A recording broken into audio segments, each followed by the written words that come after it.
qui s'opposent à ces résultats-là, est-ce qu'ils ont des PV qui montrent que ce que la CENI a projeté est faux?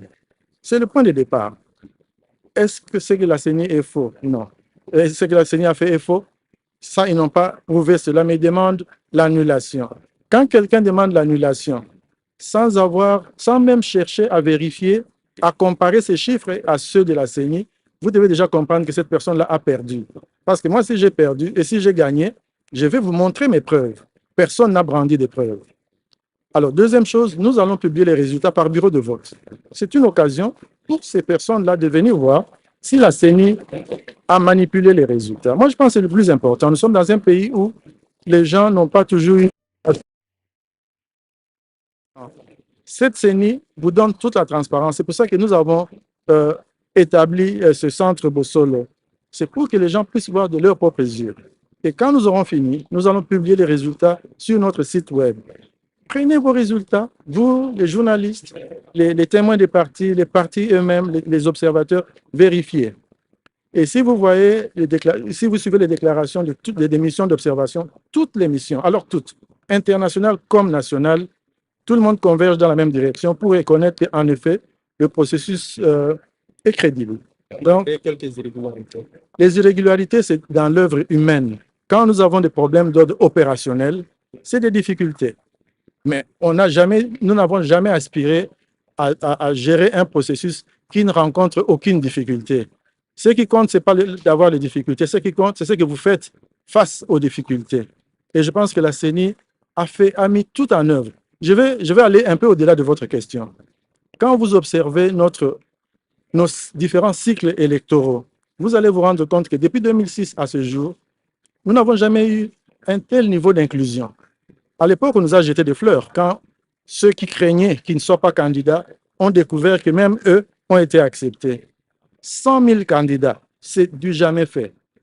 Au-delà de ça, vous avez la transparence. Nous avons permis l'observation à long terme, l'observation à court terme.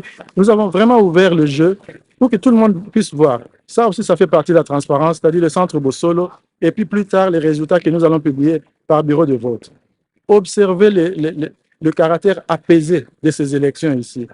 C'est du jamais vécu. Dans ce pays, les jours des élections, les gens se terrent à la maison, mais les gens circulent. Ils circulent parce qu'ils savent que les résultats que nous sommes en train de publier reflètent leur choix. Il y a des signes qui ne trompent pas. En fait, peut-être vous n'êtes pas en train de vous rendre compte que vous êtes à un moment assez historique où les Congolais vont commencer à avoir des élections civilisées. Nous sommes là, je n'ai pas peur d'être avec vous. Vous êtes ici, tout le monde se sent en sécurité. Il n'y a pas l'armée ici. Il n'y a pas de chars de combat ici. Vous devez comprendre que nous avons progressé. Mais je regrette le fait que les journalistes s'appesantissent sur certaines déclarations négatives sans preuve. Et c'est de ça, toutes les questions qu'on me pose ici. C'est par rapport à ce qui a été dit et qui n'est pas plausible. Parce que même la mission de la CENCO, les gens attendaient que la CENCO aille dans le sens opposé de la CENI. Tel n'a pas été le cas. Ça doit vous rassurer. Et je vous dis que c'est toutes les missions qui ont abondé dans le même sens. Et moi, je pense que nous, en tant que pays, nous devons être fiers de l'étape que nous venons de franchir. C'est une étape très importante où il y a une convergence de vues et les gens sentent que ce qu'ils font, c'est la volonté du peuple, c'est the will of the people, comme on dit en anglais. Soyons contents. Les résultats, c'est le 31. Merci. Pour la présidentielle, c'est le 31. C'est ma question. Merci. Bon, ça demande aussi des moyens. Hein? Donc, on pourra s'arrêter à l'Assemblée nationale. Monsieur le Président, s'il vous plaît, les Congolais de l'étranger ont voté. Quels sont les défis rencontrés par la CENI pour l'organisation de ces élections? En tout cas, à l'étranger, on n'a pas eu de défis parce que tout s'est passé à l'ambassade. Vous voyez, l'ambassade, par exemple, des États-Unis a eu un seul bureau de vote. En France, en Belgique et en Afrique du Sud, ils en ont eu un peu plus, 5, 6, 7. Et au Canada, ils ont eu un bureau avec 2 machines. Nos ambassades nous ont accueillis, ils nous ont logés dans leur ambassade et les gens ont pu voter. Sur le plan logistique, sur le plan organisationnel, c'était les élections les plus faciles. Merci beaucoup. Ouais. OK.